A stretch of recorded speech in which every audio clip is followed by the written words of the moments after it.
大灾难发生时最危险的10个地方，千万别去。第1名看似安全，实则人间炼狱。大灾难突降，本能可能指引你奔向看似安全的地方，但那往往是最致命的陷阱。在秩序崩溃、人性暴露的极端时刻，有些地方会迅速变成人间炼狱。本期世界探索站为你独家揭秘10个大灾难时最危险的地方，全是血泪教训。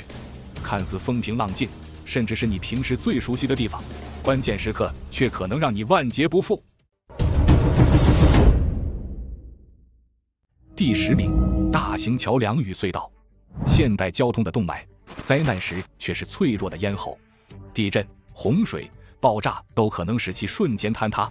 更可怕的是，灾难时人们蜂拥而至，造成交通瘫痪，把你困在摇摇欲坠的结构上，进退两难。这里还容易发生次生灾害，甚至成为被攻击或控制的目标。规划路线时尽量规避。第9名，大型购物中心与超市。看似资源丰富，灾后却会迅速变成资源枯竭、秩序混乱之地。恐慌的人群会瞬间抢空货架，随之而来的可能是争抢、盗窃甚至暴力。人群聚集也极易引发踩踏和疾病传播。建筑物本身也可能存在坍塌或玻璃破碎的风险。提前储备，远离这里是上策。第8名，医院周边区域。直觉告诉我们受伤要去医院，但在大规模灾难下，医院会迅速资源枯竭，人满为患。你可能根本得不到救治，反而暴露在疾病高度集中的环境中。绝望的人群为了争抢医疗资源，还可能爆发冲突。提升自救能力，小伤病自己处理，避免挤兑。第7名，市中心人口高度密集区。这些地方高度依赖外部供应，一旦中断，资源迅速枯竭。高密度人口意味着疏散困难，疾病易传播，社会冲突可能性高。高楼林立本身也存在地震、火灾时逃生困难的巨大风险。如果可能，提前撤离到人口密度较低的地方。第6名，重要政府机构军事基地周边。这些地方在社会失序时，极易成为抗议、骚乱的焦点，甚至是攻击目标。官方力量也可能在此设立严格的管制区和封锁线，限制通行。靠近这些权力中心，等于把自己置于风暴眼。第5名，主要交通枢纽。机场、火车站、港口等主要交通枢纽。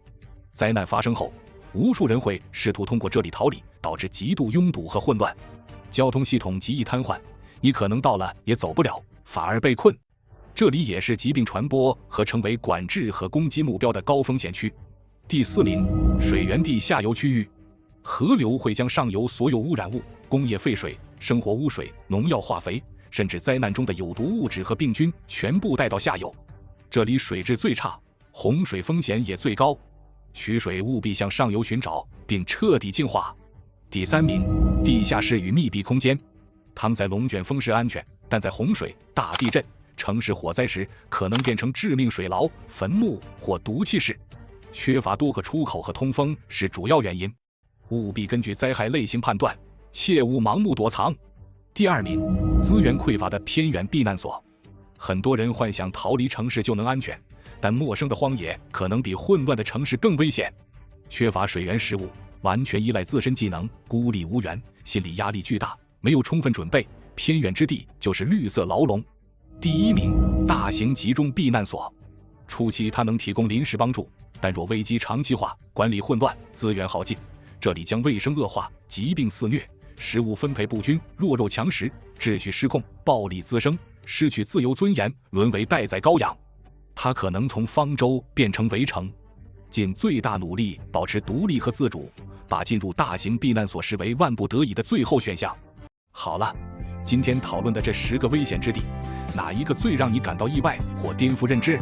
你认为还有哪些地方在灾难时同样危险呢？如果你觉得这期视频让你对灾难应对有了更深的思考，对你有警示和帮助，请不要吝啬你的点赞，并分享给你关心的人。感谢您的收看，下期也会给您带来更精彩的内容。